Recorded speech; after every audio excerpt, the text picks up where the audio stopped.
Someone in the office is having a bad day. They haven't said a word, but one person in the room already knows. Not because they read the signals, but because they're already feeling it. The weight behind the eyes, the low-grade static that wasn't there 20 minutes ago. They'll leave feeling drained.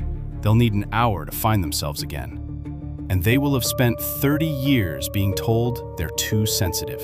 This is their case file. Welcome to the Deviation Archive, where we use psychology to understand the people who deviate from the norm. The cultural story about these people is clean and unkind. They're fragile, avoidant, emotionally immature. People who never learn to manage their feelings, so they flee from anyone else's. It's a convincing story. It's also built on a category error. The assumption was never grounded in research into how this person's nervous system actually works. It was grounded in the observation that they leave, and the conclusion that leaving means weakness. The problem is that leaving is the last step in a process nobody bothered to examine. By the time they're heading for the door, something has already happened inside them that no amount of emotional willpower was going to prevent. If you've been labeled this way, too sensitive, too reactive, incapable of being present when things get difficult, what the label never accounted for is that you weren't choosing to absorb what was in the room. You were wired to. And the research on what that actually means has been sitting in academic journals for the better part of 3 decades, almost entirely untranslated for the people it describes. What the culture called fragility has a name, and the name changes everything. In the late 1990s, psychologist Elaine Aron at Stony Brook University began studying a trait she called sensory processing sensitivity, a measurable difference in how certain nervous systems respond to environmental and emotional input. This wasn't a clinical disorder. It wasn't pathology. It was, as Aron and her collaborators documented, a naturally occurring variation present in roughly 15 to 20% of the population, and notably, in over 100 other species. Evolution kept it. That alone should reframe the conversation. What distinguishes this nervous system isn't emotional instability, it's depth of processing. Where most people perceive a mood in the room and register it as data, the high-sensitivity nervous system processes it as signal. The distinction matters. Data gets noted and filed. Signal gets integrated, absorbed into the body's own state before the brain has had time to name what's happening.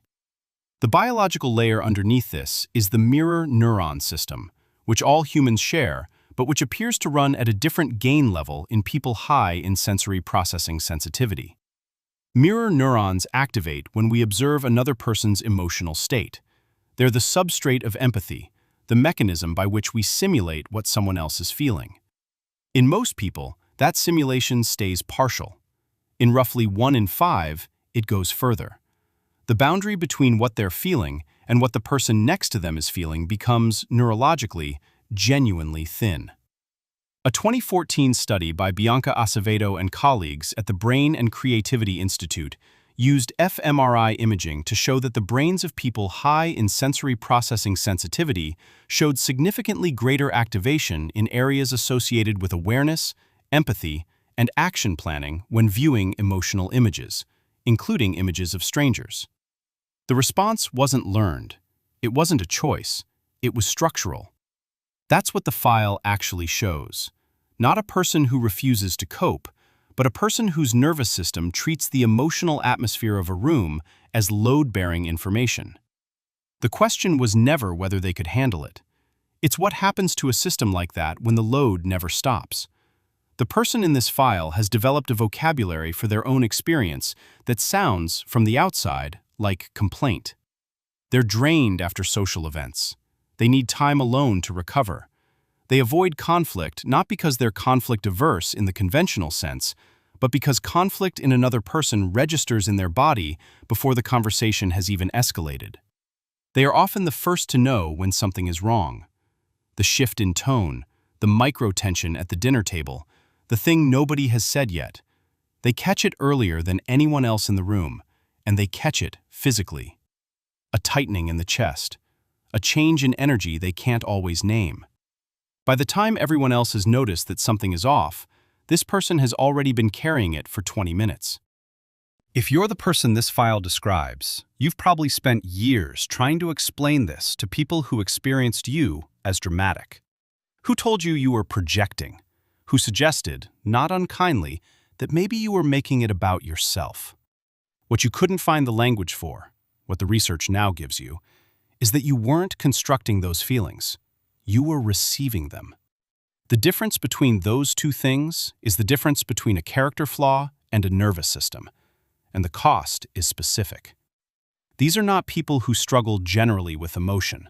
They are often highly regulated in their own emotional lives, precise, self-aware, careful. What destabilizes them is not their own feeling, but someone else's, moving through them like current through water. The room doesn't have to be hostile. It only has to be heavy. A friend going through something, a colleague under pressure, a parent who is quietly not fine. The signal arrives whether they want it or not.